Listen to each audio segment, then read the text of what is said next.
Bueno, buenas tardes. Bienvenidas todas a este conversatorio del Encuentro Anual de Investigación, Innovación y Creación, el cual lleva por título Cine de Artistas, el uso de la imagen en movimiento como proceso. Vamos a tener dos invitados, a la expositora Paola Vela. Su ponencia se llama Fernando de Cislo y César Bolaños, imágenes en movimiento entre lo inacabado, lo perdido y lo silente. Paola Vela es nacida en Lima en el año 73 del pasado siglo. Es docente, artista visual y cineasta. Estudió grabado en la Facultad de Arte y Diseño de la PUC, donde ejerce la docencia como profesora asociada. Además, es magíster en antropología visual con concentración en cine documental de la misma universidad y actualmente es doctoranda en el programa de Ciencia, Tecnología y Arte en la Escola de Artes, Universidad Católica Portuguesa en Oporto, Portugal. También nos acompaña Javier Bellido. El título de su ponencia es Proceso de creación entre la pintura y el cine, reflexiones sobre el quehacer. Y Javier Bellido también es nacido en Lima, año 85 del pasado siglo también. Es artista visual, cineasta y docente, magíster en antropología visual y licenciado en arte con mención en pintura por la Pontificia Universidad Católica del Perú. Y su práctica artística se ha desarrollado en los campos de la pintura, el dibujo y el cine. Es profesor en la Facultad de Arte y Diseño de la PUC desde el 2015. Bueno, sin más dilación, con todos nosotros empezamos con Paula. Bueno, muchas gracias por estar acá presentes. Buenas tardes a todos. Y en esta oportunidad voy a hacer esta ponencia que Raymond ya ha mencionado el título. Primeramente me gustaría agradecer no solamente a Raymond y a Javier por ser parte de la mesa, sino también quisiera hacer un agradecimiento especial a Luis Alvarado, quien me envió y me hizo ver las películas de César Bolaños que yo desconocía. Entonces voy a compartir la pantalla para empezar con la ponencia.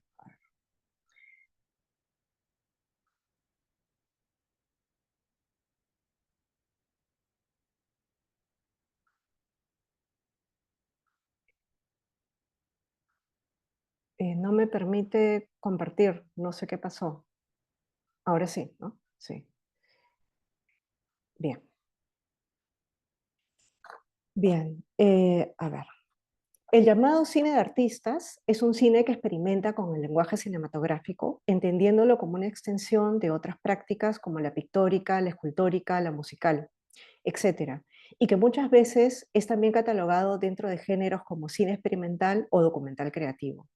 Por lo general, está compuesto por películas hechas por cineastas que operan como artistas visuales o por artistas que de una u otra manera ensayan conceptualmente desde los formatos cinematográficos. Desde el ámbito nacional existe una obra fílmica de dos autores que utilizaron la imagen en movimiento, específicamente durante la década de los 50 y 60 del siglo pasado. Sus películas pueden entenderse como puntos de partida de la producción contemporánea y local de cine de artistas. Así tenemos el caso del pintor Fernando de Cislo Valdelomar, con su película corta filmada en 16 milímetros, Esta pared no es medianera, de 1952, que está totalmente insertada en el grupo de obras fílmicas que por consenso se consideran fundacionales de este tipo de cine en la región. Me gustaría avanzar. Perdón, aquí está. Aquí voy a dejarlo. Bien. Y por otro lado, tenemos el caso del músico César Bolaños Vildoso, quien experimentó con una cámara Super 8, realizando el cortometraje Lima en 1960 y el mediometraje Manhattan, Corazón de Nueva York, entre 1960 y 1962, películas que a diferencia de la de Cislo, carecen de presencia en la historiografía tanto del cine local como del cine latinoamericano. La indagación sobre las películas mencionadas, desde la descripción de sus lenguajes cinematográficos y la revisión de sus contextos de producción, nos ayudan a comprender el cine de artistas actual y local. Esto con el fin de entender la relación entre cine y otras artes y contribuir con la construcción de una posible línea de tiempo sobre la historia de diversas producciones fílmicas hechas siempre o casi desde los márgenes. Da la casualidad que las películas de Cislo y Bolaños han pasado por situaciones de maltrato y deterioro. Sus rollos estuvieron perdidos, son películas fragmentadas o inacabadas y también han sido o siguen siendo silentes. Entre los años 30 y 60 del siglo pasado, las películas que se exhibían en las salas de Latinoamérica se producían principalmente en México y Argentina. y todas eran de carácter comercial. Pero a inicios de los 60 aparecieron cineastas que querían transformar la función del cine para crear una corriente regional, con el objetivo de hacer películas con una identidad propia que no dependiera de estructuras extranjeras para representar las realidades de la región en la pantalla. Así surgió un cine de carácter social con autores como Jorge Sanginés, Santiago Álvarez, Nicolás Guillén Landrián o el grupo de cine Liberación liderado por Pino Solanas y Octavio Guetino. Pero el autor Arlindo Machado reflexiona sobre otro cine que se coloca mucho más al margen. En su ensayo Pioneros del video y del cine experimental en América Latina del 2010, menciona las dificultades para construir una historiografía de lo que él llama cine experimental en la región, lo que implica pensar en una doble problemática. La primera consiste en que este tipo de obras llevan la etiqueta de latinoamericano, permaneciendo por ello generalmente desconocidas en un amplio ámbito, digamos, debido a su limitada distribución, información o desaparición. La segunda problemática se refiere al carácter experimental que se presentan en estas películas, que no forman parte de la esfera comercial ni del llamado cine social, por lo tanto son difíciles de ver. Arlindo Machado reflexiona sobre este grupo de películas que considera pioneras en experimentación, incluyendo esta Pared no es medianera. Junto a ella están otras como la brasileña Límite, de Mario Peixoto, la argentina-alemana Traum, de Horacio Coppola y Walter Auerbach, La langosta azul, la película colombiana dirigida grupalmente por Álvaro Cepeda, Enrique Grau, Luis Vicens y Gabriel García Márquez, o El experimento o patio de Glauber Rocha, previo a sus películas que forjaron el llamado cinema novo brasileño. Estas películas recogen diversas influencias cinematográficas desde el cine de Charles Chaplin hasta de las vanguardias artísticas del siglo XX, como el dadaísmo o el surrealismo, que de este último se podría decir que se le considera como la corriente artística que más influyó en la producción de cine alternativo en América Latina. Son películas con tintes diversos, a veces son oscuras, otras veces cómicas o de carácter naif, y también unas son más costumbristas que otras. Fernando de Cisno, voy a ir poniendo que corra la película Esta pared no es medianera, realizó Esta pared no es medianera como un experimento que recuerda al cine surrealista de Luis Buñuel, concretamente Un perro andaluz de 1920 y La edad de oro de 1930. Con ello, tras una estancia en Europa tratando de desarrollar una carrera como pintor en París, Cislo regresó al Perú trayendo de manera tardía la vanguardia europea del siglo XX, 22 años después de las propuestas fílmicas hechas por Buñuel. Esta fue la primera experiencia fílmica de un artista visual en Perú hecha desde un estilo amateur de manera colaborativa. Así aparecieron como actores Blanca Varela, Emilio Rodríguez Larraín, Jorge Piqueras y Fernando Román. La cámara fue manejada por José Malcio y el guión fue hecho por el mismo Cislo, junto con Malcio y Ricardo Sarria. La versión original de la película duraba 13 minutos y se perdió para siempre. El único corte que se conserva es de 9 minutos, se rodó en blanco y negro y esta película estuvo perdida por más de 20 años. En el año 2006, Cislo encontró una copia de su película en una cinta Betamax, que después fue transferida digitalmente y musicalizada con una pieza de Arnold Schoenberg. Lo que estamos viendo es la película de manera silente, porque tengo un problema técnico que no puedo compartir el audio, pero también la película está, permaneció silente, ¿no? Y está también libre en Internet. La película muestra el conflicto de un hombre que se siente prisionero dentro de su rutina conyugal. Las escenas muestran la agresividad del hombre en contraste con el deseo y la libertad, representados por el mar, la arena y una mujer que se convierte en su amante. Como señalaba el autor británico y estudioso del cine experimental A.L. Rees, las imágenes del cortometraje de Cislo tienen como tema central la evocación de la castración y la pérdida, resistiéndose a cualquier noción simplista sobre el placer masculino. Cislo propone una narración de acento onírico donde el protagonista se encuentra confinado en su casa mientras su mujer se dedica a coser.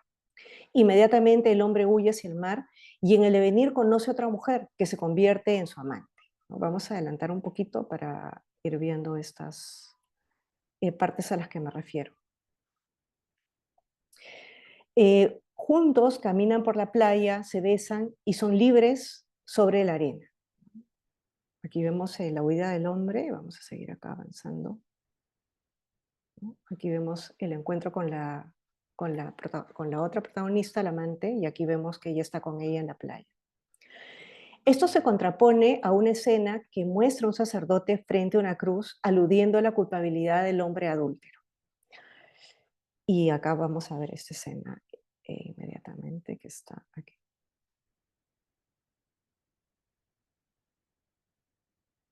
Estas siguen siendo las escenas, ¿no?, con la mujer en la playa, ¿no?, y el adulterio que comete el hombre, ¿no? Y esta es la escena la que mencionaba anteriormente. Luego, mientras el hombre descansa con la mujer en la arena, divisa un ciclista que golpea para robarle su bicicleta y con esta regresar a casa. Al llegar se da cuenta que todo está en estado de abandono y su esposa se ha convertido en un esqueleto. El hombre intenta salir de la casa, pero todo está con candado. Desde una ventana el hombre divisa a su amante con otro hombre y empieza a gritar mientras ve alejarse a la pareja.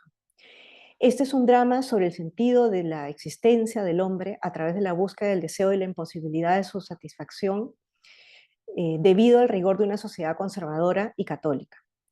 Si Arlindo Machado inscribe esta película dentro del llamado cine experimental de América Latina, voy a parar acá este ejemplo de Cislo, pasamos acá, uy, perdón, listo.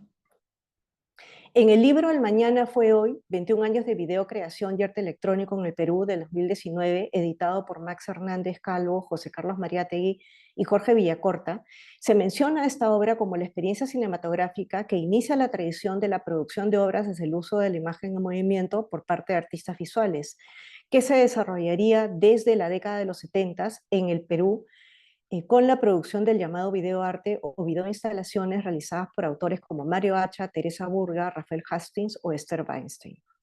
Con esto se puede decir que el cortometraje de Cislo marca el inicio del cine de artistas en el medio peruano. Pero al lado de esta pared medianera, en los años 60 aparecen algunos experimentos hechos en películas Super 8 poco conocidos hasta el día de hoy. El músico peruano César Bolaños, productor de música electroacústica y experimental, dirigió dos películas que se consideran inacabadas. Una de ellas es el cortometraje Lima del 1960, rodada en la capital peruana, y la otra es el mediometraje Manhattan, Corazón de Nueva York, rodada en esa ciudad mientras Bolaños realizaba estudios en la ciudad. Vamos a ver un poquito de la película. Bien. Esta película es silente, o sea que no hay problema en compartir el audio. Bolaños realizó Lima creando una narración a través de asociaciones de imágenes entre espacios icónicos y costumbres cotidianas de la ciudad, cercanas a la cultura del criollismo. Además, la película presenta un punto de vista fresco para registrar la vida cotidiana, alejándose de la solemnidad fuerte, ¿no?, que presenta la película de Cislo. Y aunque la película sea muda, las imágenes presentan una organización rítmica muy musical. Lima, que dura 12 minutos, comienza con una secuencia, que es la que estamos viendo, de imágenes dentro de la Escuela Nacional Superior Autónoma de Bellas Artes y cómo sus estudiantes producen pinturas abstractas y figurativas. Bolaños se concentra en observar el acto de pintar y en registrarlo. Aquí vemos a distintos estudiantes de la escuela en plena práctica y entre ellos hemos encontrado, que justo Javier me comentó eso, al joven pintor Miguel Nieri y su esposa también, Esther Parodi, como protagonistas de esta parte de la película. Vamos a ver un poquito de eso, digamos, porque también es de interés para la historia de la facultad. En el minuto de acá. Vamos a verlo rápidamente, ¿no? Aquí es donde empieza la secuencia con Miguel Nieri. Este bloque, después de esta secuencia de la pintura, vemos a un joven Miguel Nieri, ¿no? Es cortado para pasar a otro más breve, que es una secuencia que muestra a una mujer caminando por una playa hacia el horizonte, aparentemente buscando el sol. Después vemos otra secuencia compuesta por imágenes de una fiesta. Vamos a pasar entonces a la secuencia de la fiesta. No sé, tengo un poquito de problemas con el cursor. Aquí está, vamos a ver. Perdón más bien por digamos, por los saltos, pero es importante hacerlos para seguir la correlación de ¿no? Estas son las imágenes de la fiesta. Aquí Bolaños se centra en el movimiento de los zapatos de las parejas que bailan sobre un piso cuadriculado a modo de un tablero de ajedrez. Pero la mirada de Bolaños no es como la de Glauber Rocha en su película Patio, donde dos cuerpos en tensión se desplazan sobre un piso de las mismas características. El autor peruano mira el movimiento de los cuerpos y los zapatos desde la felicidad de una fiesta criolla y no desde la mirada del concretismo.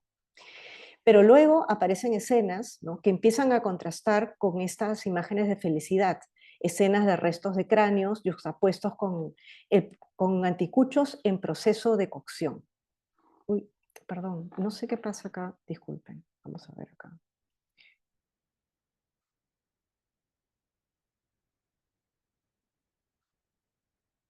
Bien, ahí estamos viendo estas escenas, ¿no?, de las que estaba hablando.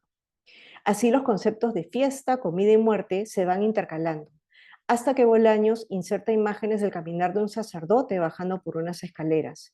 A ello se suma otro tipo de imágenes en el montaje, como escenas de mujeres intentando cruzar un río, o un esqueleto vestido con el traje de un fraile.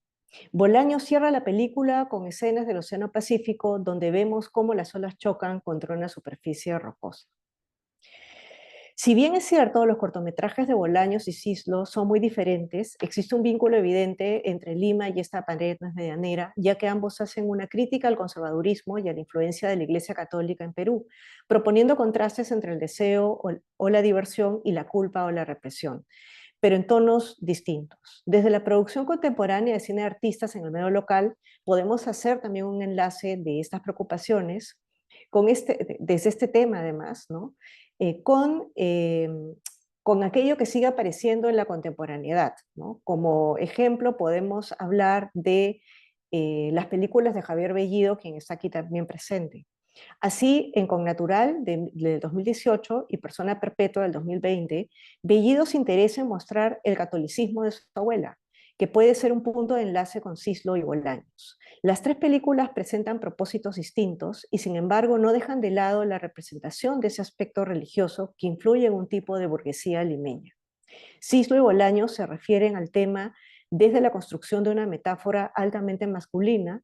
En los dos casos aparece la figura de un sacerdote que se relaciona con la idea de la culpa y la muerte. En cambio, Bellido se enfoca en la representación del aspecto religioso desde la cotidianidad entre las mujeres de su familia, que se relacionan con la idea de la salvación y el cuidado. Cabe señalar que los tres directores artistas coinciden en representar este aspecto como una práctica rígida y monótona. No paso las escenas de Javier porque seguro las vamos a ver cuando Javier continúe después de esta ponencia con la suya. Voy a parar acá la presentación de Lima para pasar a lo que nos interesa, que es el siguiente trabajo de César Bolaños. Por otro lado, Manhattan, Corazón de Nueva York, de 38 minutos, podría encuadrarse dentro del género documental creativo, ¿no? A ver, ahí lo estoy poniendo, sí. Y experimental. Bolaños presenta secuencias de la vida cotidiana en la ciudad desde los cambios de estación entre el invierno y la primavera. Como película ensayo a primera vista, se puede pensar que su estructura narrativa presenta cierto enlace con la clásica película de vanguardia europea Berlín, Sinfonía de una ciudad, de 1920, de Walter Ruttmann, que registra la vida en la urbe durante un solo día, desde la mañana hasta la noche. Por otro lado, a diferencia de Sao Paulo, Sinfonía de la Metrópoli, de 1929, de Adalberto Gemeni y Rudolf Rex Lustig, esta película de propaganda que quiere mostrar el triunfo del capital promocionando la occidentalización de América Latina, ¿no? Digamos, no va con el tono de Bolaños. Bolaños, como individuo latinoamericano, mira a la ciudad con curiosidad, como un espacio compañero de sus procesos creativos como músico. Cabe resaltar que, según Luis Alvarado, quien tuvo la gentileza de compartir estos enlaces para su uso académico, Bolaños quería musicalizar esta película y habría compuesto una pieza para ello, pero la versión que existe actualmente es silente y la hizo el mismo Luis Alvarado a través de un transfer muy artesanal. Simplemente proyectó la película y filmó con una cámara digital. No es un transfer profesional. También podemos decir que Manhattan pertenece al contexto del American Underground Film, un género de cine experimental realizado tanto en San Francisco como en Nueva York, desarrollado entre los años 50 y 60 del siglo pasado, que surgió de los cambios ideológicos y estéticos de las subculturas, con influencias del uso de las drogas alucinógenas, la sustitución del jazz por el rock como principal foco contracultural, la politización en torno a los derechos civiles y la guerra de Vietnam. Viendo Manhattan, corazón de Nueva York, no sabemos si Bolaños llegó a conocer la obra de Jonas Mekas, quien fue uno de los impulsores del American Underground Film, ¿no? Por ejemplo, ¿no? Quien empezó su filmografía en el año 1962 y años después realizó su clásica película Walden, Diarios, Notas y Bocetos en el año 69, película hecha además a modo de diario fílmico. Es evidente que la textura y el montaje de las imágenes de Bolaños son el resultado del mecanismo del cine hecho en Super 8, recogiendo el espíritu de una época y tecnología cinematográfica. La película, como ustedes están viendo ahora en la pantalla, se centra en la observación de la ciudad. En sus primeros 14 minutos vemos imágenes de Nueva York tras ser azotada por una tormenta de nieve y cómo la gente lidia con ello. Aquí, por ejemplo, estamos viendo al mismo César Bolaños que aparece entrando en su departamento y de ahí se pone a hacer su práctica musical, ¿no? Su rutina de trabajo. A esto se acoplan otras imágenes como el centro de la ciudad, la muchedumbre, el transporte público, las estructuras del sistema ferroviario, el gran puente de Brooklyn, los obreros trabajando desde las alturas, así como la arquitectura. Bolaño se fija en los grandes rascacielos de hormigón como destellos de modernidad. Luego vamos a pasar... perdón, no sé por qué tengo tantos problemas con esto. Vamos a pasar al minuto 13 porque acá quiero hablar específicamente de esto. Luego de ello, Bolaños plantea una secuencia que se centra en registrar la bahía de Nueva York desde un paseo en ferry, algo que la cineasta belga Chantal Akerman eh, hizo más tarde, ya fallecida además Chantal Akerman, desde un paseo en ferry. Al, hizo años más tarde y con gran maestría en la famosa secuencia final de 12 minutos de su película News from Home de 1977, filmada en el mismo recorrido turístico que hizo Bolaños en los 60. Aquí el espectador puede observar cómo el frío extremo se va disipando y Bolaños presenta varios planos fragmentados, el mar, una gran panorámica de Manhattan desde el ferry, el revoloteo de las aves marinas, la Estatua de la Libertad, la puesta de sol a contraluz, siluetas de viajeros, etc. Pero hacia el minuto 18, vamos a ver si creo que estoy así que voy y retrocedo. Vamos a ver.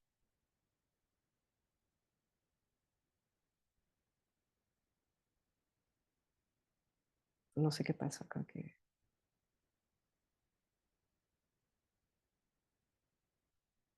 Ya, sí, dejo de correr.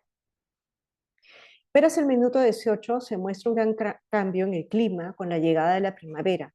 Hay niños que pasean, se monta bicicleta, se juegan en los parques, los árboles florecen, la gente pasea en botes. En general, hay un gran interés por mostrar la vida social en los espacios públicos, rodeada por la fuerte presencia de las grandes construcciones de hormigón, que estamos viendo con pedacito de eso.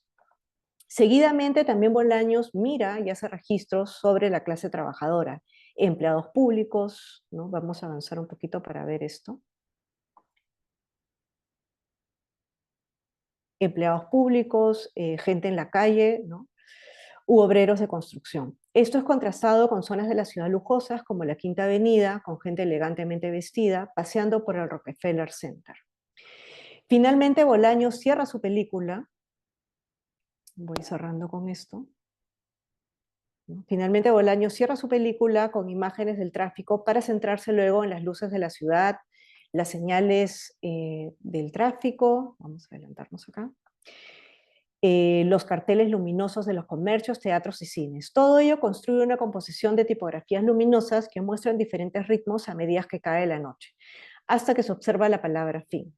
Para terminar, podemos decir que las versiones sobrevivientes de esta pared medianera, Lima y Manhattan, corazón de la ciudad de Nueva York, son vestigios que en nuestros días continúan mostrándonos el encuentro natural y fluido entre el cine, artes visuales y música, a pesar que dos de estas películas continúan siendo mudas y permanecen en un silencio casi absoluto.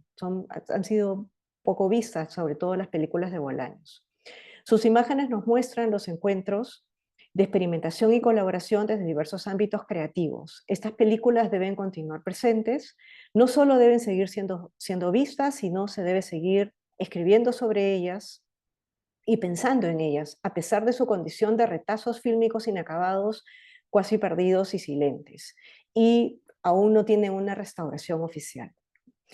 Estas imágenes casi fantasmales que han quedado de ellas son las bases que desde su fragilidad se convierten en un soporte inicial que nos ayuda a entender de dónde vendría la producción de cine de artistas actual en el medio local, por qué y cómo estamos filmando y cuál sería la tradición que muchos de nosotros estamos siguiendo. Gracias. Y acá termino con el film de César Bolaños.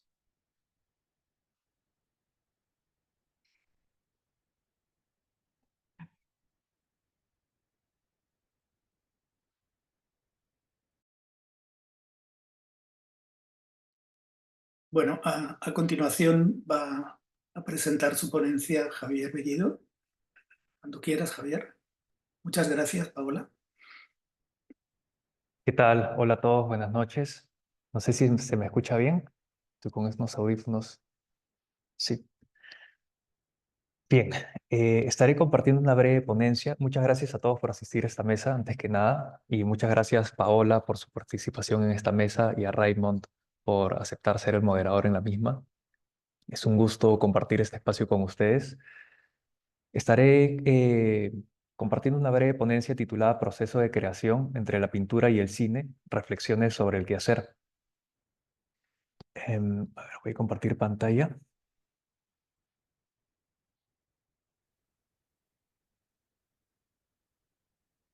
Mm,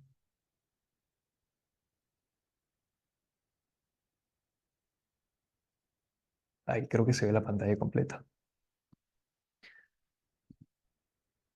Bien, en esta breve ponencia estaré contando un poco sobre mi proceso de creación a partir de 3 películas que realicé: el mediometraje Sin Mute del año 2008 y los largometrajes Con Natural del año 2018 y Persona Perpetua, que es del año 2020. A ver, recapitulando, mi acercamiento a la imagen en movimiento se dio cuando aún era un estudiante de la carrera de pintura en la Facultad de Arte de la PUC. Era un ambiente bastante estimulante creativamente, donde pasábamos largas horas pintando y dibujando, experimentando con distintos materiales, compartiendo con los compañeros, con profesores, un tiempo de mucho aprendizaje y experiencias más allá de lo académico. En ese entonces, por el año 2007, cuando me encontraba en tercer año de la carrera de pintura, tenía un cuaderno de apuntes donde hacía bosquejos de posibles pinturas. Lo usaba especialmente en el trayecto de mi casa a la universidad y de regreso. Un día, mirando ese cuaderno, me pareció ver que esos apuntes, que eran muy escuetos y burdos, sugerían una secuencialidad visual. Fue en ese momento en que pensé en la posibilidad de registrar esas imágenes en movimiento a manera de escenas, un experimento que terminaría siendo una primera película. Recuerdo que la decisión fue casi inmediata. Le mostré esos apuntes de mi cuaderno a mi amiga y compañera de pintura en ese entonces, Ana Balcázar, y su reacción fue igual a la mía. Me dijo: hay que filmar una película. Fue así que esos apuntes en el cuaderno se convirtieron en una suerte de guión visual. Para esto nunca antes habíamos cogido una cámara de video o de cine. Personalmente ni siquiera yo había utilizado una cámara de fotografía. Tampoco era el auge de los smartphones con cámaras incluidas. A las justas, algunas pocas personas tenían un celular básico y muy convencional. Mucho menos sabía utilizar programas de edición de video o de imágenes. Mi conocimiento sobre las cuestiones técnicas y programas digitales era nulo. Sin embargo, mi acercamiento a la imagen en movimiento considero que viene por la pintura, desde el interés por construir imágenes en función de la expresión, y es desde ese lugar que veo cercano a este nuevo medio. De este primer contacto con el medio audiovisual surgió Sin Mute, del año 2008, como mencionaba, que es un mediometraje experimental sin diálogos que codirigí con Ana Balcázar. Esta primera película se realizó en paralelo a mis estudios en pintura y con el apoyo y la complicidad de amigos, compañeros que también se encontraban estudiando sus carreras universitarias y con el apoyo de familiares. La película inició como un experimento y terminó siendo un descubrimiento de las posibilidades expresivas que tiene la imagen en movimiento. Siento que mi formación en pintura me dio una base sólida, aprendiendo conceptos fundamentales del lenguaje visual que pueden aplicarse a distintos medios, como la composición, la estructura, el claroscuro y el color, todo en función de una búsqueda expresiva y personal. Así me parece importante subrayar que es desde mi mirada como pintor que me intereso por el cine y que he realizado estas películas. Las cuestiones técnicas las fui aprendiendo en el camino, trabajando con otras personas que fueron esenciales en la realización de las películas. Este es un aspecto importante también que quiero mencionar, dado que es una diferencia que encuentro en el proceso creativo de la pintura y del cine. El trabajo pictórico es más un trabajo solitario en el taller, uno está solo en el taller trabajando, a diferencia del cine en donde suele elaborarse a partir de un trabajo más colectivo, ya que las películas atraviesan distintas etapas en su producción. Existen muchos modos de producción. En mi caso, suelo trabajar con un equipo bastante reducido de personas en las que confío. Me siento cómodo trabajando así, a diferencia, y creo que esto también, este acercamiento, creo que también viene como herencia de mi formación en pintura, en donde uno está acostumbrado a involucrarse en los distintos aspectos de la obra. Considero el cine mucho más cercano a la pintura que a la literatura. La imagen, desde mi punto de vista, es mucho más compleja y ambigua por naturaleza, a diferencia de la palabra que tiene un significado concreto, salvo la poesía en donde el poeta construye y otorga un nuevo sentido a la palabra, las modifica para crear algo personal, indecible. Pienso también que el cine le debe mucho a la pintura, ya que al tener un componente visual tan fuerte se ha visto influenciado por esta, un medio que se manifiesta desde los orígenes del ser humano, a diferencia del cine que tiene tan solo aproximadamente 130 años desde su existencia. Me refiero concretamente al cinematógrafo y esta primera película que proyectan los hermanos Lumière en 1895. Sin embargo, el cine tiene algunos componentes esenciales que lo diferencian de la pintura. El más importante es el tiempo, la relación tiempo-espacio. Otro componente importante que lo diferencia de la pintura y que surge posterior a su nacimiento por los avances tecnológicos es la incorporación del sonido. Por último, una diferencia sustancial entre ambos medios es que el cine es una luz proyectada, por lo tanto es intangible, a diferencia de la pintura que tiene como característica la materialidad. Aquí estoy compartiendo algunos fotogramas de esta primera película, sin mute. Eh, Quisiera compartir un pequeño extracto, pero no pasarme del tiempo. Tiene sonido. Pero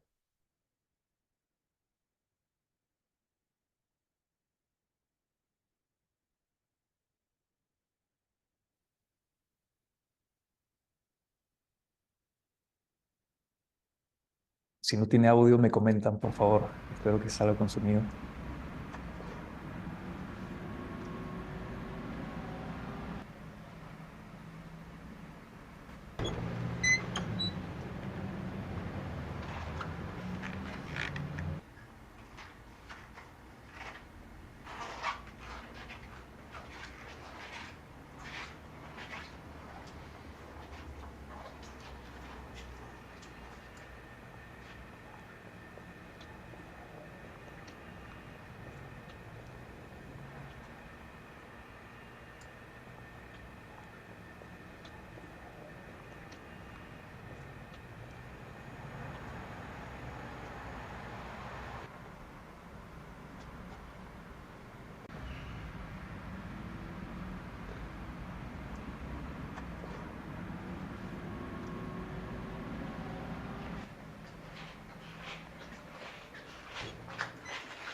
Bien, es un pequeño extracto. Continúo. A ver, retomo.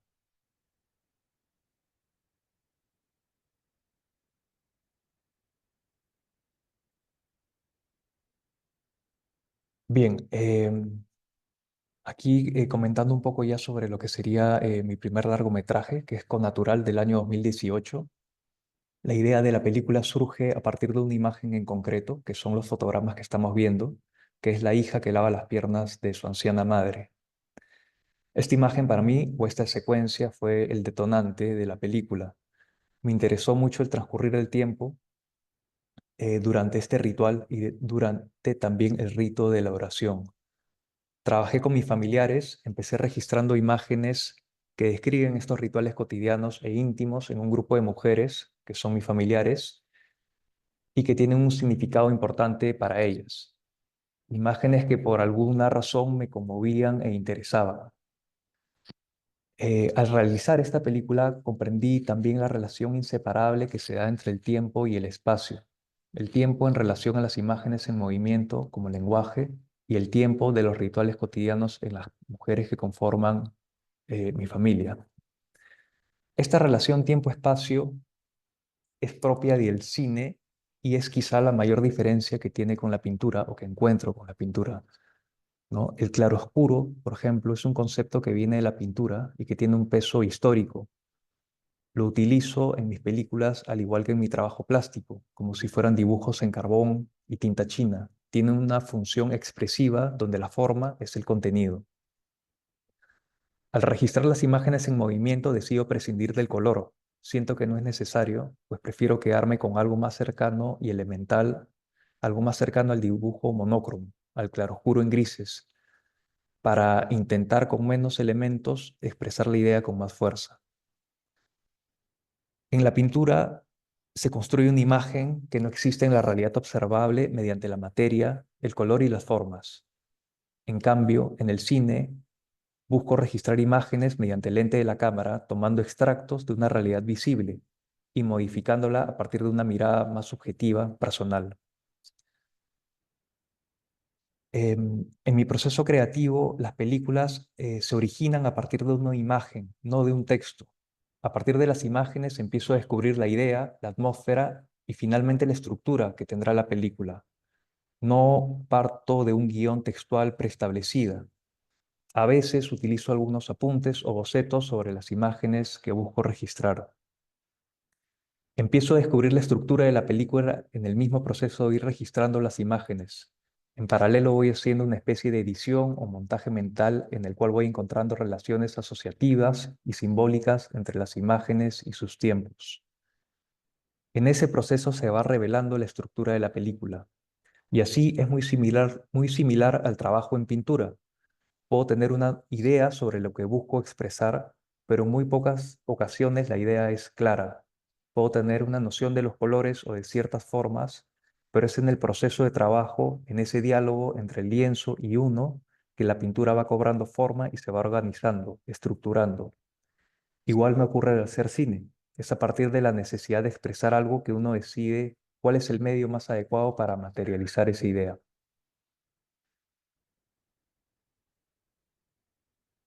Am, Voy a compartir, perdón, un extracto cortito también, un extracto de la película de 1 minuto o 2.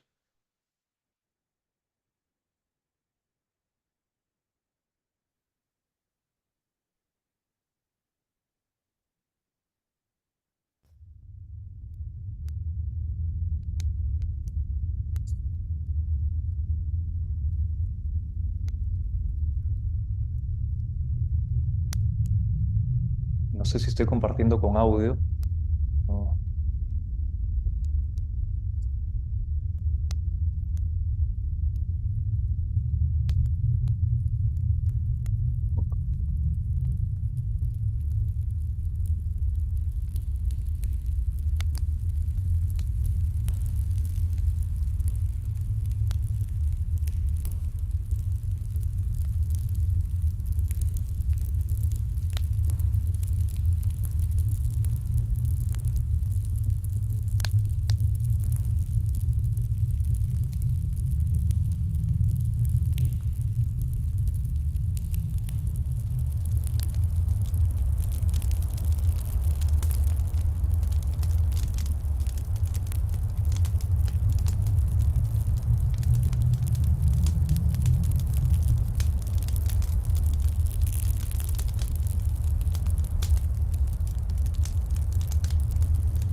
Ok.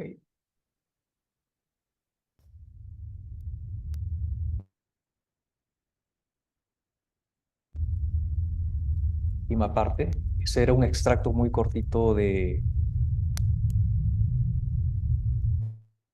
Perdón.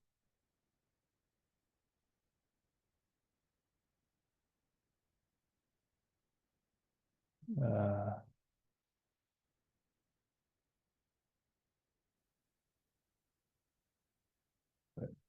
yo- Bien, ahí se ve mi pantalla. Creo que sí. Ese era un extracto muy pequeño de ciertas materialidades que me interesaban registrar en la película Connatural. Y ahora voy a explicar bueno, contar un poquito muy brevemente sobre este proceso en esta última película que se llama Persona Perpetua del año 2020. Es una película que, bueno, a diferencia de las anteriores, se fue acompañada por una investigación escrita que contiene distintas reflexiones, pues se desarrolló en paralelo a una investigación que hice para mi tesis en la maestría de antropología visual en la Universidad Católica. La película es un intento por representar la experiencia de la enfermedad de Alzheimer a partir de un caso cercano, el caso de mi abuela de 95 años. Se trata de representar esa experiencia subjetiva, singular, con las complicaciones y las limitaciones que implica. Surge también de preguntas y de aspectos que uno trata de comprender mejor, ¿no? Por ejemplo, cómo se reorganiza el mundo cotidiano de la persona que padece este tipo de enfermedad, cómo interviene en este caso su entorno más cercano en este proceso, ¿no? Ese nido de cuidados y afectos, y cómo se manifiesta esa tensión permanente entre la lucidez y la demencia, entre el recuerdo y el olvido, entre la imaginación y la alucinación. Sin duda, la experiencia en sí mismo es algo mucho más grande y complejo. La representación, en este caso la película, es solo un punto de vista, algo mucho más limitado. Aún así, pienso que ahondar en la experiencia de la persona puede ayudarnos a comprender mejor no solo la enfermedad en sí misma, sino quizás también otros aspectos de nuestra condición. Quizás incluso comprendernos mejor a nosotros mismos en relación a los demás. Quiero mencionar también que, hablando del proceso creativo, la intuición tiene un aspecto fundamental en mi trabajo, tanto en la pintura como en el cine. Confío más en la intuición que en el aspecto intelectual en la creación artística, ya que suelo partir de preguntas, de algo que no sé qué es y que intento comprender mejor, pero no desde un aspecto meramente intelectual, sino a través de una experiencia vital. Para todo esto considero que la emoción es la semilla del proceso creativo y la que conlleva luego a un pensamiento o alguna reflexión. Al realizar esta película Persona Perpetua, empecé registrando la vida cotidiana de mi abuela que padece esta enfermedad de Alzheimer y la relación que tiene con sus cuidadores cercanos, sus familiares, incluyéndome. Surgieron dos ideas en un inicio que parecía conllevaría a realizar dos cortometrajes. Sin embargo, el proceso creativo se fue complejizando y esto derivó finalmente en 6 capítulos a manera de cortometrajes que terminarían conformando la estructura total de la película. Nuevamente, la estructura se fue revelando en el proceso de trabajo, en ese diálogo con la obra. El proceso creativo conlleva a una reflexión e investigación permanente, en donde crear implica investigar, y también a un punto de una comunión en donde la emoción, la intuición y finalmente el pensamiento están ligados a una experiencia existencial.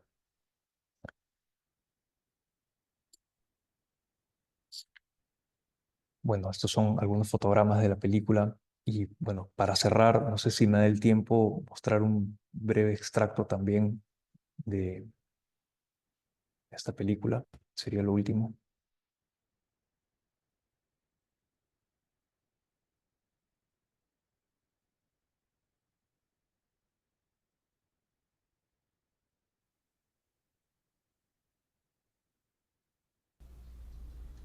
Mamacita,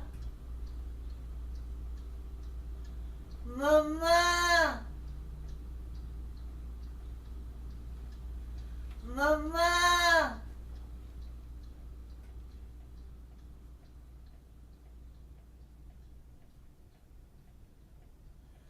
Mamá.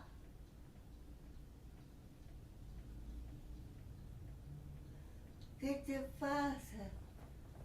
Que no me dejas pasar.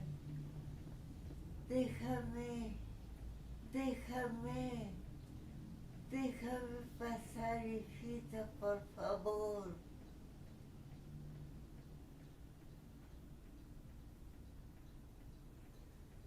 Ya. Bájame los pies.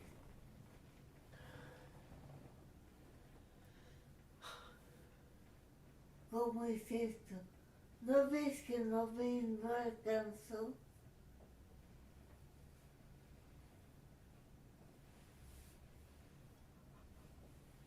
Ya. Ahora tú. Ahora mejor. Ahora tú. Ahora tú. Ahora tú. Yo estoy creciendo.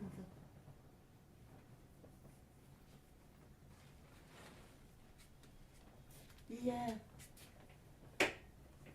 Oh, Ya. ya, mamita linda, ya, por favor. Los dos lindos. Ya, tápate, tápate. Los dos lindos. Ya, tápate.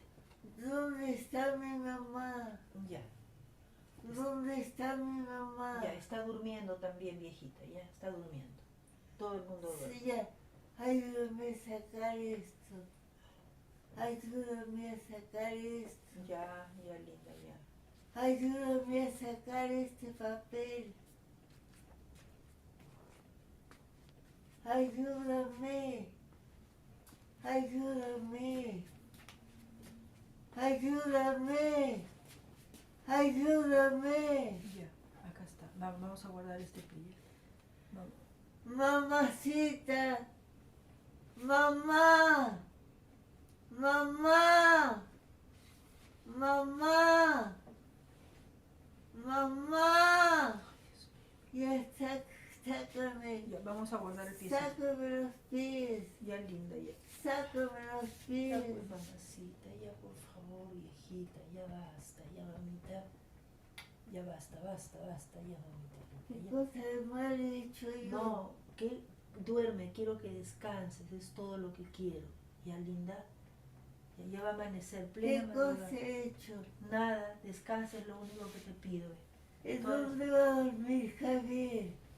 Javier está durmiendo en su cuarto. Bien, muchas gracias. Eso sería toda mi presentación. Espero no haberme pasado con el tiempo. Bueno, en primer lugar, muchas gracias a ambos, de nuevo, a Paola y a Javier. No sé, la mesa estaba programada, el conversatorio estaba programado de 6 a 7, me imagino que nos podemos alargar un rato más. Lo intentamos, ya nos dirán, veremos qué nos dice. O sea, ya tengo como unas pequeñas apuntes que he ido tomando cuando hablabais, más otros que vienen de las semanas previas que he estado repasando los materiales en profundidad, ¿no? Son varias cuestiones a las que me gustaría apuntar, pero bueno, me parece que ante todo está siendo un gusto poder moderar una mesa con mis colegas Paula y Javier. Hay un montón de cuestiones suscitadas por esta más que sugerente selección de cortos, medios y largometrajes. Una producción fílmica propuesta por ambos y que las respectivas ponencias han contextualizado y complementado. Hay una primera como lectura que yo haría que va a dejar bastantes cosas por fuera. Va a dejar la cuestión de la enfermedad, por ejemplo, va a dejar de lado la cuestión de las intenciones de los artistas cuando han llevado a cabo sus filmaciones, pero me parece que es importante trazar este hilo, el hilo conductor que me permite como una lectura global de estos ejemplos, ¿no? Y esa cuestión no podía ser otra que la del tiempo. Me ha dado por pensar en el tiempo como una preocupación de orden material, formal y político. Ahí tengo una especie de entendimiento casi geológico del tiempo, ¿no? Me lleva a pensar en una concepción casi geológica del tiempo. Y, por ejemplo, hay como una cuestión relativa a cápsulas de tiempo, ¿no? Pueden entenderse todas estas filmaciones como cápsulas de tiempo, como fragmentos de tiempo, en algunos casos, en muchos casos aparentemente anodino, lanzados al futuro, ¿no? Parecieran las películas más antiguas que estemos abriendo la puerta a otra dimensión.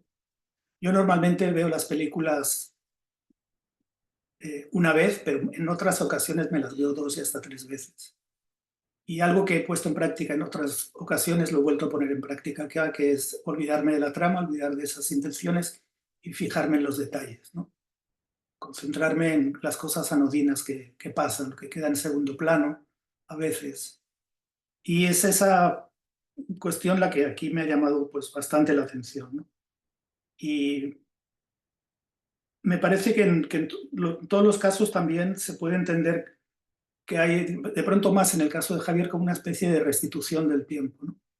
Vivimos en una ciudad que es una devoradora de tiempo, vivimos cada vez con más problemas asociados al espacio y al costo del espacio, los alquileres de las viviendas, etc. La digitalización de la existencia provoca que aquella diferencia que antes teníamos muy clara entre tiempo, trabajo, entre tiempo ocio y tiempo de descanso se ha saltado por los aires. Entonces, tanto las películas de Bolaños como Sislo, como de Javier, las leo también como una especie de restitución del tiempo, ¿no? Se nos devuelve el tiempo que ya no podemos disfrutar, que ya no podemos apreciar, que ya no podemos vivir, ¿no? Entonces, de pronto ahí hay incluso también una posible lectura política, ¿no? Se ha hablado de artistas, se ha hablado de arte bastante, y quizás yo haría como la operación no esperable, ¿no? Algo no esperable es dejar de hablar de artistas, ¿no? Y entender a Javier y a los demás cineastas que ya no están con nosotros, pero que no sabemos qué van a opinar sobre ello, entenderlos más como operadores de tiempo, ¿no? Pensar que quizás esa labor de restitución del tiempo es importante. Y tenía otra, quizás hay una pequeña compensación en todo eso, ¿no? Vale, otra de las cuestiones que me parece que está ligado a eso y que aquí de pronto se aterriza un poco más y que Paola ha hecho mención es como el asunto de lo que yo entiendo como una doble obsolescencia, ¿no? Una de carácter tecnológico, cuando las filmaciones originales se pierden, se olvidan o cuando empiezan a perder calidad al transferirse a nuevos soportes.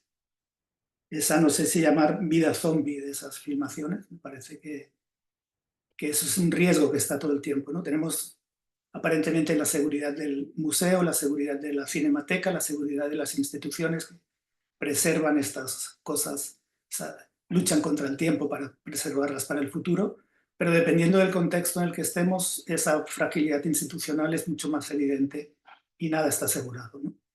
Entonces, la vida zombie puede pasar por las copias, por lo que hace Luis Alvarado cuando hace ese transfer casero. De alguna manera, cuando nos bajamos una película a alta definición, pero ya no nos queda espacio en el disco duro, una película pirateada, por supuesto, la bajamos y resulta que hay que bajarla de calidad para poder verla, ¿no? Entonces, ese tipo de cuestiones me parecen interesantes y lo ligo con otra cuestión a la que se ha referido Paula también, esa no sé si llamarla también obsolescencia de carácter de la interpretación de lo que podamos sacar de una película, ¿no?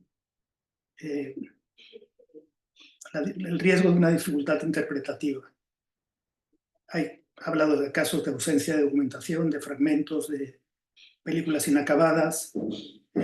Todo eso nos dificulta un entendimiento concluyente y la pregunta es obvia, como aquellos que hacemos producción audiovisual o producción artística, ¿cómo se leerán nuestras obras, nuestras producciones dentro de 200 o 300 años, ¿no? qué equívocos se suscitarán. Ya no estaremos ahí para decir, no, no era eso. Entonces, todas esas cuestiones me parecen interesantes porque así como son válidas todas las cuestiones que ha ido planteando Paola en su análisis, también es probable que tengamos que dejar la puerta abierta a malentendidos o otro tipo de interpretaciones no tan canónicas o no tan académicas, ¿no? Luego hay cuestiones que, a ver si alcanza el tiempo. Javier, me gustaría preguntarle cosas muy concretas, como qué referentes cinematográficos tiene.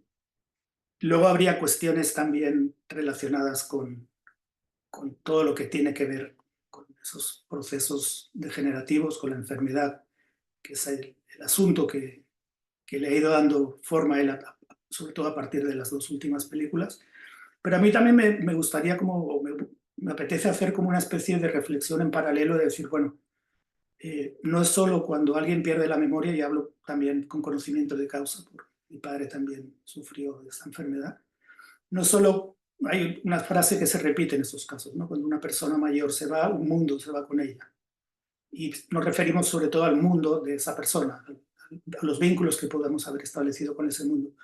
Pero ahora la situación mundial, con ese auge de los fascismos, con toda esa nueva deriva autoritaria, no sé si el mundo que se va a ir con nuestros padres o con nuestros ancianos no es solo el mundo de ellos y toda la memoria que conservan, sino todo aquello todo el mundo en el que se supone debíamos de vivir, porque fue lo que nos legaron y de pronto ya eso tampoco va a existir, ¿no?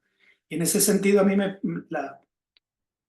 todo lo que aparece en segundo plano, desde Sin Mute, con Natural, en Persona Perpetua, lo he vuelto a ver con mucha atención, ¿no? Como todos esos detalles, el jardín, la casa, las losetas, de pronto que se empiezan a descuarterar, la madera, que se nota el paso del tiempo, ¿no? Entonces todo eso, aparte de una lectura más directa y obvia vinculada con un proceso de degradación de una persona, también no sé si se puede leerse como esa especie de mundo que se nos está yendo entre los dedos, como cual arena en la playa, ¿no? Y bueno, luego también habría otra cuestión que creo que a Paula también me parece que lo tenía, no sé, no recuerdo tanto si lo mencionó tan explícitamente, pero bueno, estamos en la FAT y no hay especialidad de audiovisuales. Entonces no sé si eso también es una especie de aviso de atención, decir, bueno, ya va siendo tiempo de que esto se incorpore de una manera decidida, porque los profesores, como el caso de Javier, dupletean pintura y cine. Paola se especializa en audiovisuales. Los estudiantes traicionan el, el inicio disciplinar de sus carreras y acaban haciendo video en muchas ocasiones y otras prácticas. Y la universidad, la facultad no se decide a abordar eso, ¿no? Hay cursos, etcétera, ¿no? Entonces, bueno, todas esas cuestiones me han sido suscitadas y alguna más que me dejo por ahí al ver todo este fantástico material y, y bueno, no sé si el público quiera preguntar cosas, apuntar cosas o los interpelados en primera persona, Javier y Paula, quieran decir, no, no tienes razón, es así, es así.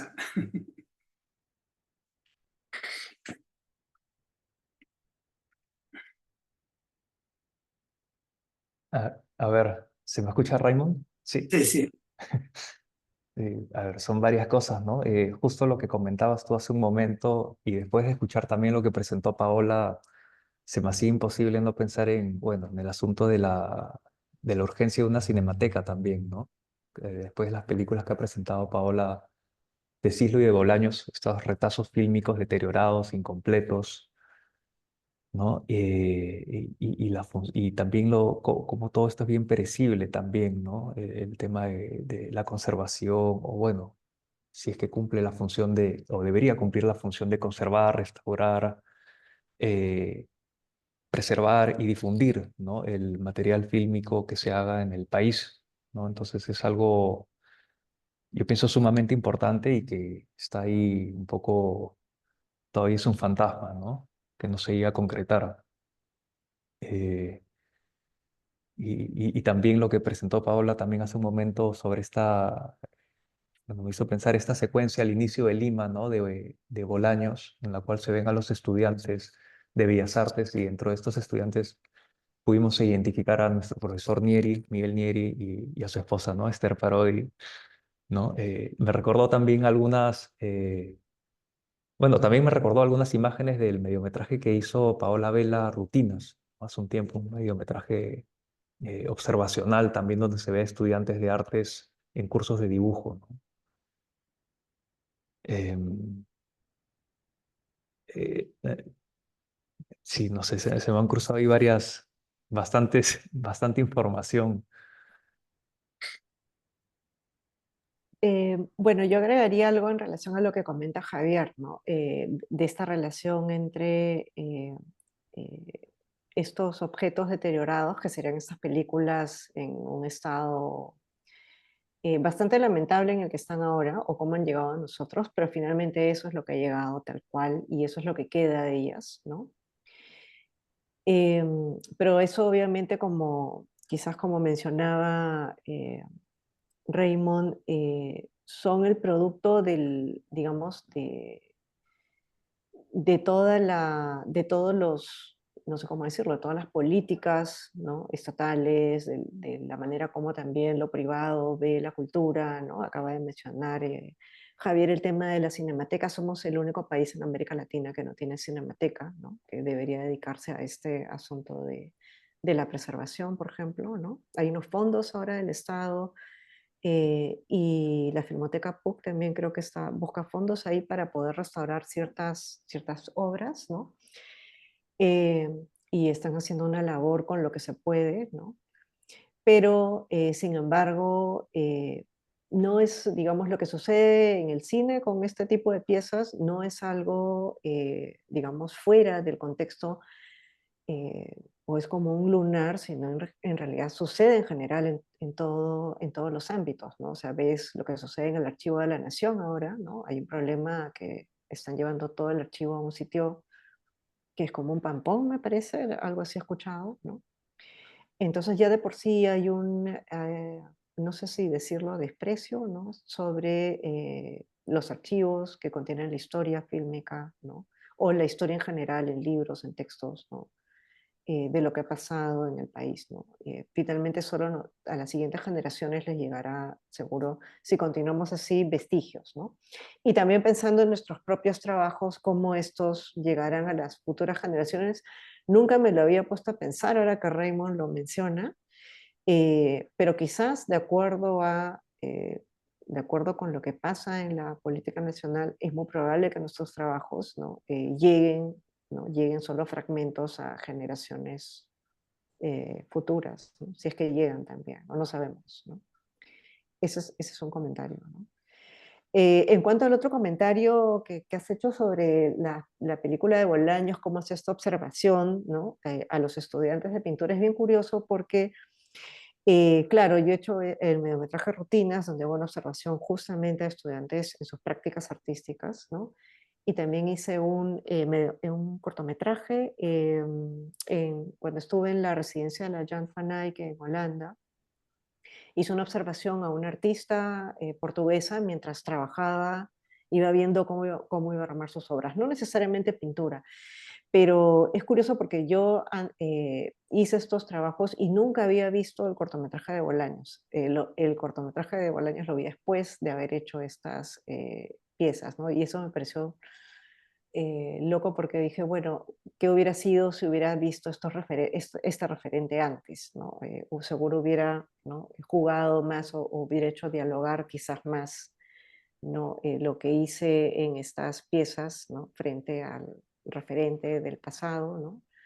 O quizás no, no lo sé, pero siempre es interesante ver este tipo de, digamos, piezas que vienen de atrás y que uno o una siempre termina por ahí haciendo homenajes, ¿no? En sus películas, a veces no, pero a veces sí de manera indirecta, ¿no?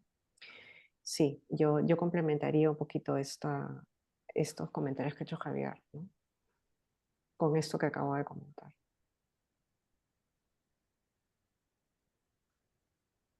No sé si después de este primer intercambio de ideas, cuestiones, alguien del público quiera intervenir y plantear alguna pregunta, alguna duda. Estas ocasiones en que los creadores, en el caso de Javier, están presentes, es el momento clave para preguntar cosas, ¿no? Concretas y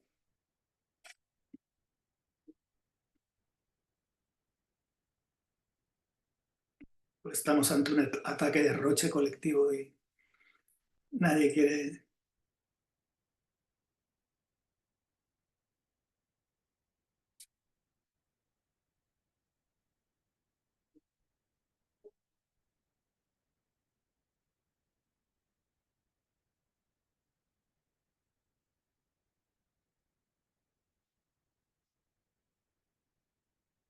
O sea, a mí hay cosas como que se me han quedado. No me permite ingresar, dice alguien. Me imagino que, no sé si que alguien querrá preguntar. O Voy a puede poner la pregunta en el chat de repente. también. Sí, sí, sí.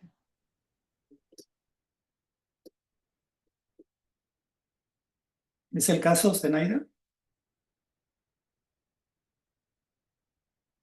Yo quería comentar algo sobre las películas de Bolaños, ¿no? Porque también digamos, esta investigación que hizo Luis Alvarado, este encuentro que él tuvo con estas películas, más que una investigación, me parece, frente a ello, él se encontró con estas películas, pero no ha podido tener un acceso mayor a todo el archivo de César Bolaños por cuestiones, digamos, sí, cuestiones familiares, ¿no? Dentro del ámbito del autor, ¿no?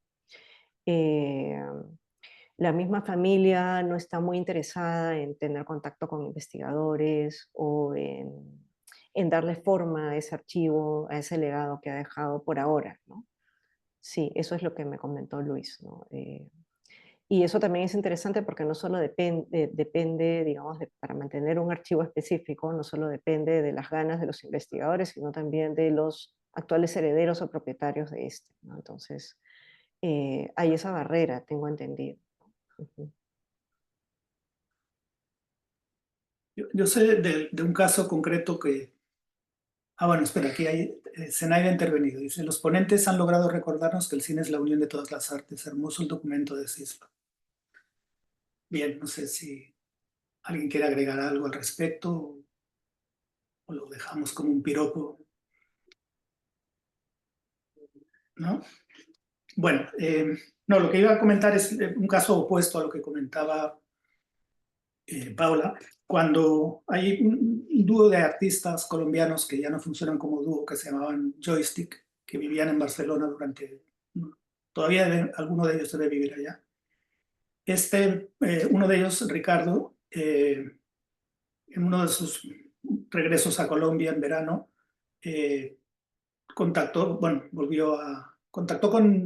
un tío, con la familia de un tío suyo. Resulta que el tío se había pasado montones de años filmando en 16 milímetros, desde los 50 hasta finales de los 60. Había una cantidad de producción cinematográfica casera enorme. Y él lo que hizo fue digitalizar todo eso, lo puso en internet, no sé si todavía se llama Archivos Mayo, no sé si todavía exista eso. Y lo que en algunos casos lo que propició es que creadores, colegas suyos, utilizaran ese material para hacer otras cosas, ¿no? Entonces ahí no sé si este tipo de materiales han llegado finalmente a Filmoteca o la Cinemateca Colombiana. Conozco el caso, pero también eso contrasta con, ¿no? De una familia a otra. Un familiar que pone en valor todas las filmaciones de su tío, las acerca al mundo del arte y no estaban en el ámbito artístico. Y lo que cuentas, Paula, de los familiares de Bolaños, que bueno, que se desentienden y uno no entiende por qué, ¿no? Porque entonces ya que ni le hubiesen dejado hacer el transfer, ya, si lo haces, hazlo, ponlo en valor, ¿no? Sí, sí, eso es lo que me comentó Luis, ¿no? Qué interesante lo que comentas. Acá en Lima, en Perú, ¿no? En Lima hay un proyecto archivo de cine íntimo, me parece que está a cargo también de un exalumno de grabado de la facultad, que también se ha dedicado a la restauración y fue uno de los fundadores de MUTA, un festival de cine de apropiación, Efraín Bedoya, ¿no? Y tiene este proyecto de cine íntimo con otras personas. Ahorita no recuerdo el nombre de las otras personas, pero recopilan archivos en cachineros de todo tipo, ¿no? De familiares, etcétera, ¿no? Y esto lo están poniendo en valor. Entiendo que han creado o lo digitalizan, ya han creado un espacio en Internet. Eh, Me parece, no estoy segura si el espacio es para todo el mundo, pero sí tienen este proyecto, entiendo que estaba todavía vivo, ¿no? Sí, Y eso sí. quiere decir que nos vamos a un horizonte tipo Fahrenheit 451. Quizás, quizás. Bueno, hay una pregunta acá de Marshall Condori que dice, ¿puede describir su proceso creativo y cómo ha evolucionado con el tiempo? Y me imagino que se refiere a Javier. Y es que es la primera vez viendo también cortometrajes de Bolaño y llega a ser una interpretación interesante. A ver, ¿es a mí? Yo creo que sí, ¿no? Porque Bolaños no puede Ah, contarlo. bueno, como mencionaba hace un momento, yo lo siento bien cercano al trabajo pictórico, en el sentido que mi acercamiento a la imagen en movimiento viene más por el interés por construir una imagen, en el sentido que a ver, siento que muchas veces se suele asociar mucho el cine a la literatura. Bueno, y evidentemente por mi formación viene más por la construir la imagen, ¿no? Y un poco en ese mismo proceso de ir construyendo ciertas imágenes es que empiezo a descubrir un poco la estructura que va a tener esa película, ¿no? Em, es decir, a partir de las imágenes, los sonidos, el tiempo que tienen esas imágenes, uno empieza a encontrar ciertas relaciones asociativas, simbólicas entre ellas y un sentido, quizás, ¿no? En el mejor de los casos, si es que uno empieza a encontrar un sentido en ellas y eso va revelando un poco esa posible estructura que va a tener, ¿no?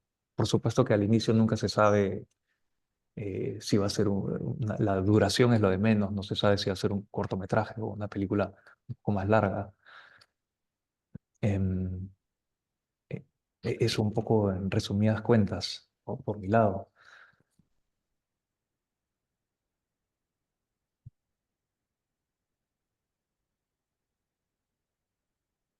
Eh, ¿Alguna pregunta más? Por ejemplo, yo tengo una curiosidad y es cómo resuelves el montaje. Si, ¿Cuándo decides parar? Si lo que se ha ido filmando más o menos de cierta manera y el montaje no altera gran cosa el resultado, o al contrario, el momento de editar aparece una película diferente a la que tenías pensada. No sé si puedes hablar de esas cuestiones un poco más Ujú. técnicas. Creo que es un poco el paralelo, me parece, Raymond, que se va dando un poco ese proceso de tanto el registro de las imágenes como en la posible estructura que tiene que ver con el montaje o la edición, ¿no? De ellas. Es decir, las imágenes y sus tiempos, ¿no? Dependiendo la,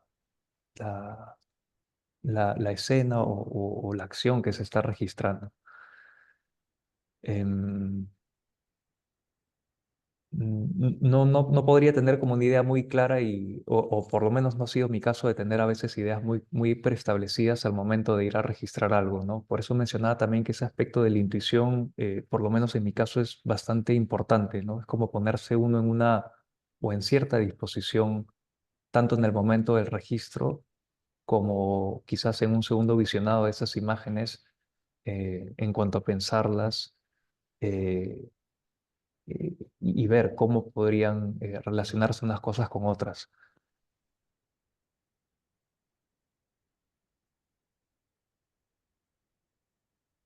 No sé si se me entiendo, confundo más. No, no, Eh, se entiende bien. No sé si alguien más del público quiere seguir preguntándole a Javier o Paola. Tú. quieras. Ahora que Paola mencionó también al artista Rafael Hastings, ¿no?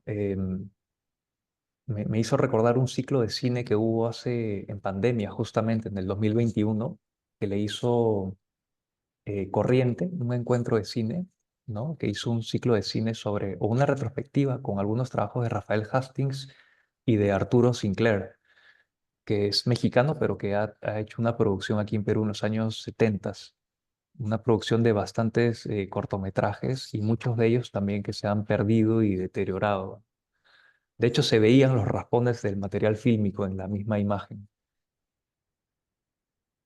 Sí, yo mencioné a Hastings como uno de los precursores de cómo entra, digamos, ya esta idea de la imagen en movimiento, ¿no? Con Mario Hacha, esta también idea entre fotografía, video, algo de cine expandido por ahí, ¿no? Cómo entra acá al ámbito local, ¿no? No puse imágenes de Teresa Burga, porque entiendo que ella también hizo obra en video, pero no es posible encontrar esas imágenes.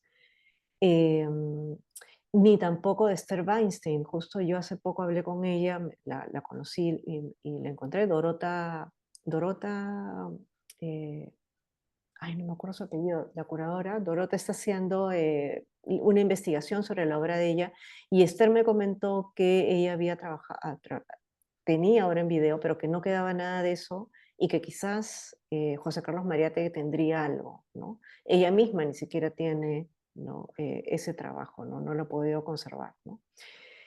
Porque bueno, dentro del mundo audiovisual la tecnología cambia constantemente, entonces algo que grabaste en un tipo de formato a los 10 años simplemente pues tienes que hacer el transfer para que se vea en el otro que ya está en boga y así sucesivamente, ¿no? Quizás por eso también ahora se prefiere en los museos o sí, que los artistas tengan una copia de sus trabajos en película ahora, ¿no? Porque el celuloide generalmente dura más que un archivo digital, ¿no? Eh, Entiendo, me parece que hace años vino el curador del MoMA, de la parte de videos, eso me lo comentó Sharon Lerner hace tiempo, y que él había comentado que el museo gastaba muchísimo dinero en preservar obras que habían sido hechas en DVD, ¿no? Porque era una tecnología demasiado frágil, ¿no? A comparación de obras que habían sido hechas en celuloide, ¿no? Y era carísimo tener que hacer los transfers del DVD a otro tipo de formato para que el museo pueda mantener, ¿no? La existencia de esas piezas, ¿no? Entonces, es todo un rollo sobre este asunto de los formatos y de la manutención de las piezas. Me desveo un poquito del tema, pero sí me parecía importante mencionarlo. Ujú. A propósito de por qué no he enseñado imágenes de Teresa Burgo a Esther Weinstein, justamente también porque la misma Esther me comentó que no, ella misma no tiene sus películas, ¿no? El mismo Cislo no tenía su película, encontró una copia transferida a Betamax, ¿no? En el 2006, y a partir de eso es que lo que vemos nosotros ya es la copia digitalizada desde ese Betamax, ¿no? Ujú. Desde ese formato. Ujú. Habían consultado sobre Bolaños, ¿no?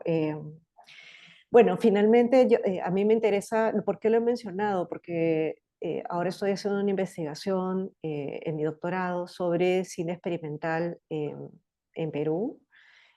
Obviamente para usar el término en Perú es un término bastante poroso, es un término además que proviene del mundo occidental, anglosajón, ¿no? Europeo, y hay una discusión entre digamos, la academia latinoamericana, los estudiosos, sobre si usar ese término o no, si es factible usar el término o no en América Latina y en Perú también. Pero, digamos, igual en esta región se ha producido una serie de películas que no necesariamente se les puede llamar cine experimental, porque tienen unas particularidades desde la región misma, ¿no? Pero sí están ligadas con el mundo de los experimentalismos, digamos, ¿no? En el audiovisual o en lo fílmico, ¿no? Y cuando estaba haciendo cuando estaba en este proceso de esta investigación, ahí me encontré con estas películas de Bolaños y me pareció interesante ponerlas en valor, escribir un poco de ellas en una parte de la tesis, ¿no? Porque, digamos, la de Cislo sí está, como comenté en la ponencia, muy bien eh, valorada, digamos, ¿no? Es una película que siempre se nombra, ¿no? Después de su descubrimiento, ¿no? Ya está como, digamos, es conocida que es una de estas películas que están dentro de la historiografía, ¿no? De este tipo de cine experimental o de artistas o un cine más de vanguardia, ¿no? En América Latina. Pero las películas de Bolaños no, son películas que han permanecido ahí y sin embargo sería interesante que la gente se vaya enterando y que en algún momento quizás tomen una importancia o sirvan a los artistas, investigadores, cinéfilos, qué sé yo, sirvan esta visibilidad para entender mejor, ¿no? La producción actual, ¿no? Y también obviamente la del pasado, que está llena de pequeñas, digamos, intentos, ¿no? De diversos creadores, ¿no? De hacer este tipo de experimentos, pero que siempre terminan como, digamos, fragmentos ahí diluidos, ¿no? Quizás es mejor así, no lo sé, ¿no? Porque también tiene que ver mucho con las características mismas de la experimentación, ¿no? Esta historiografía no tendría por qué ser lineal, ¿no?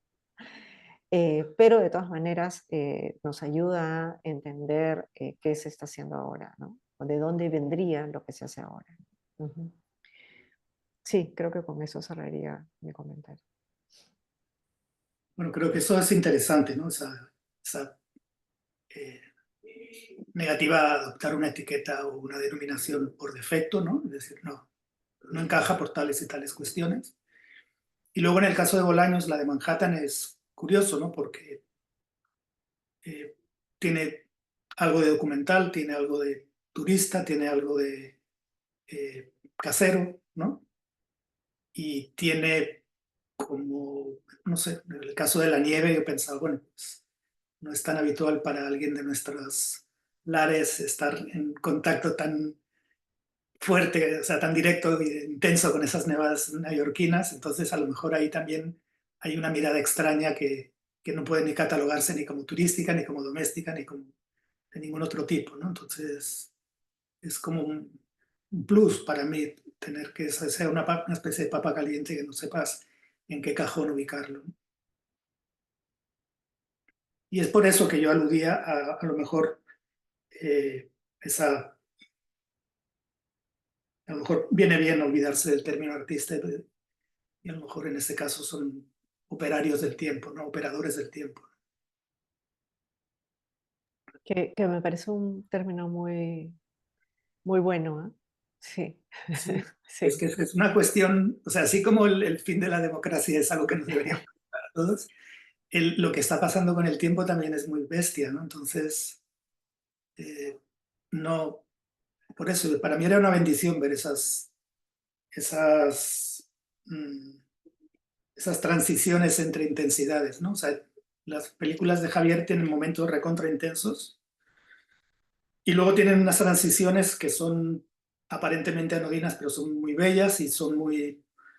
es como eso, yo lo veo como Javier dándonos en bandeja un pedazo de tiempo para decir, toma, es tuyo, aprécialo de nuevo, ¿no? Entonces, en ese sentido es algo que no le veo tanto, quizás si eso se estetiza más o se artistiza, entonces sí que podemos hablar de más propiedad de artistas, ¿no? Pero a lo mejor hay como, no sé, yo lo interpreto como una cierta urgencia en una ciudad como la nuestra, ¿no? Que esa es la cuestión, el factor tiempo revela cómo convivimos con el tiempo, es otra de las brutalidades a las que nos tenemos que enfrentar acá, ¿no? Y eso que nosotros tenemos, al menos yo, mis conocidos, no tenemos una vivencia todavía peor con el tiempo que como la que tiene mucha gente, ¿no? Todavía podemos reflexionar sobre el tiempo. Hay gente que no puede ni reflexionar sobre eso.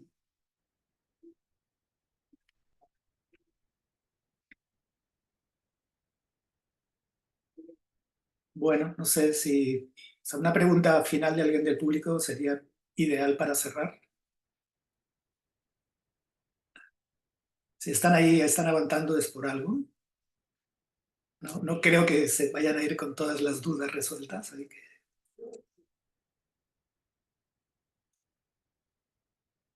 entonces, ¿cuál sería el término que representaría mejor a Bolaños en el mundo del cine? ¿Y qué hace que sus películas sean sacadas solo por cortes? ¿Acaso es mejor los cortos que una larga? Aquí te toca contestar, Paola. A ver, déjame ver la pregunta acá en el chat, ¿no? Sí. Bueno, uno sería operario del tiempo, ¿no? Como dice Raymond, pero también, como comentaba, ¿no?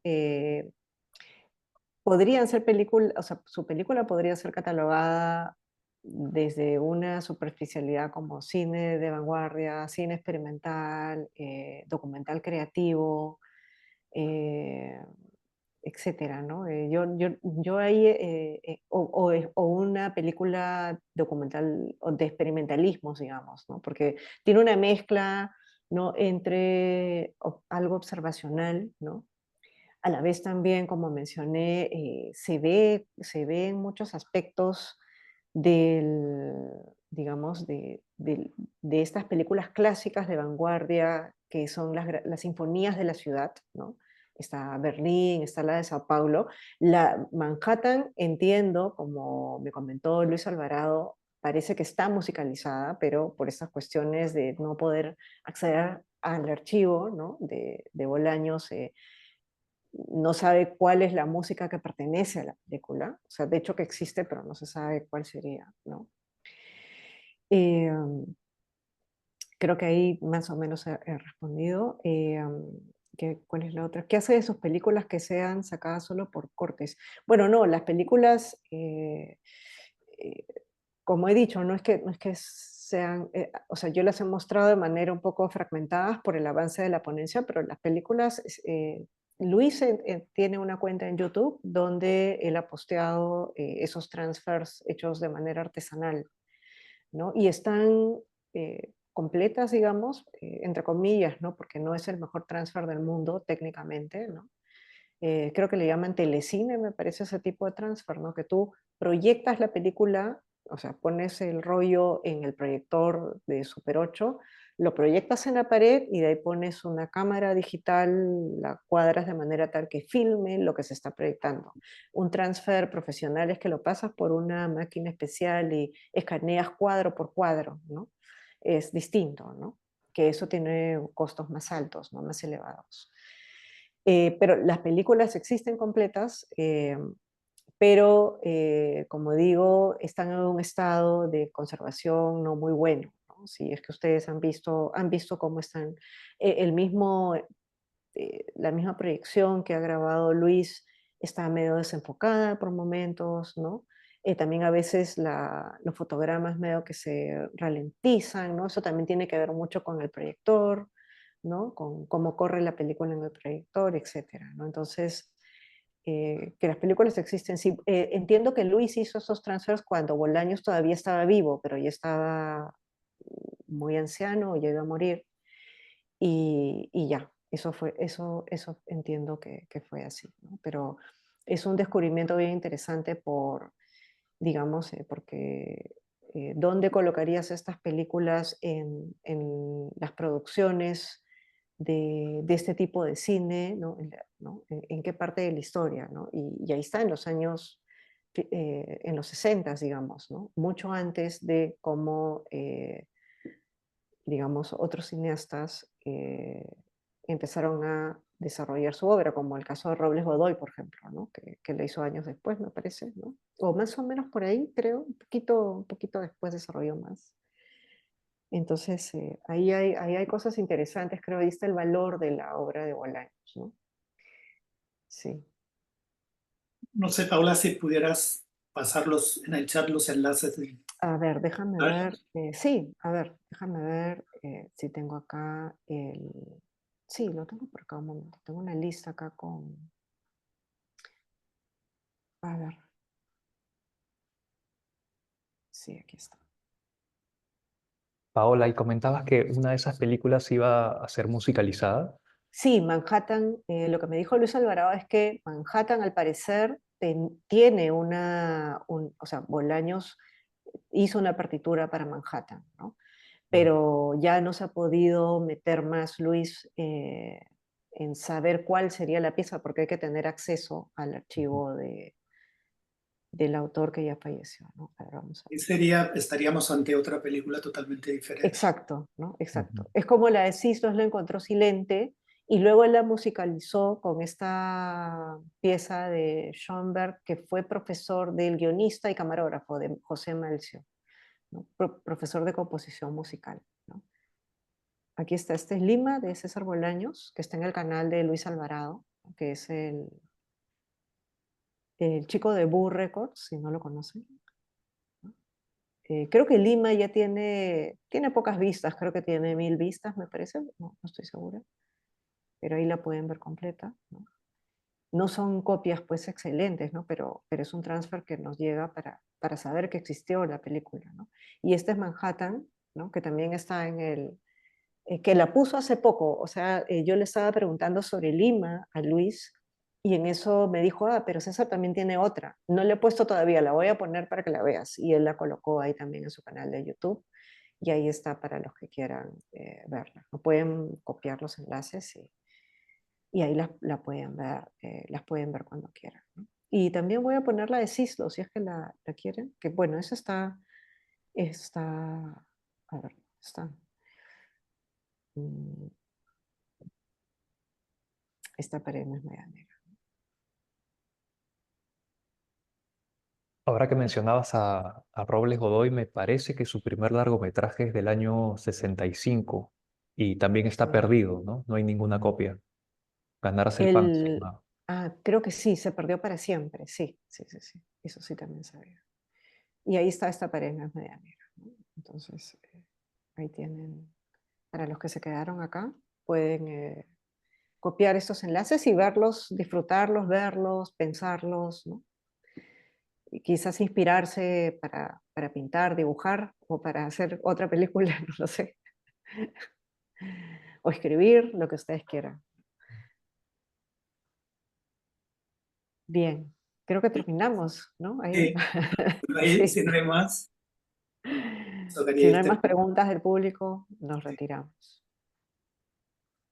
Nada, pues muchas gracias. No, gracias a ti, Raymond, y a todas las personas que han participado, y a ti también, Javier, y a todas las personas que han participado y se han quedado acá hasta el final escuchándonos, escuchándonos un poquito. Así es, suscribo. Muchas gracias, Paola, Raymond y a todos los presentes. Ha sido un gusto. Esto lo tenemos que cerrar en vivo, ¿no? Ujú. En la universidad o en algún lado. No lo sé, creo que Tomarnos pensamos. algo para seguir comentando en vivo todas las cuestiones planteadas. Y bueno, pues cerramos esta ponencia llamada Cine de Artistas, el uso de imagen y movimiento como proceso, en el marco del Encuentro Anual de Investigación, Innovación y Creación de la Universidad Católica Pontificia del Perú, organizada por el Vicerrectorado de Investigación. Muchas gracias y nos vemos en otra ocasión. Chao, nos Muchas vemos. gracias. Gracias.